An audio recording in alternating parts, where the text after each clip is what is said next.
Hello hi friends అందరికీ ముందుగా నమస్కారం. Welcome back to my channel Iruna Pallavi vlogs. అందరూ ఎలా ఉన్నారు? నేనైతే చాలా బాగున్నాను. ఇక్కడైతే పొద్దున్న లేవగానే పూరి అయితే చేయి మమ్మీ టిఫిన్కి అయితే అన్నారు పిల్లలు. ఇంకా అందుకనే పిండి అయితే తడుపుకున్నాను అనమాట. కొంచెం ఉప్పు నూనె వేసుకొని తడుపుకున్నాను.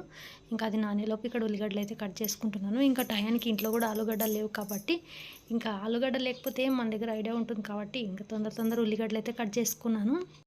ఇంకా ఈలోపు పూరి పిండి కూడా నానింది. పూరీలు అయితే చేసుకున్నాను. ఇంకా అలాగే నూనె వేసుకొని ఒక కడాయిలోన ఆవాలు జీలకర్ర అయితే వేసుకోవాలి. అవి బాగా ఎర్రగాయాక ఉల్లిగడ్డలు వేసుకొని కరివేపాకు ఉప్పు పసుపు వేసుకొని ఆ మగ్గాక కారం కూడా వేసుకొని ఒక టమాటో వేసుకొని కొన్ని నీళ్ళు వేసుకోవాలన్నమాట. అది ఉడికిపోగానే దించేసుకోవచ్చు. ఈజీగానే ఉంటుంది కానీ చాలా టేస్టీగా ఉంటుంది. మీరు తప్పకుండా ట్రై చేయండి.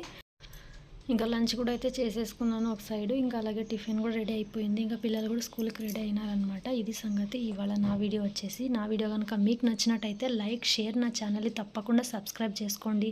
అంతవరకు బాయ్ ఫ్రెండ్స్, ఉంటాను. మళ్ళీ నెక్స్ట్ వీడియో అయితే కలుస్తాను.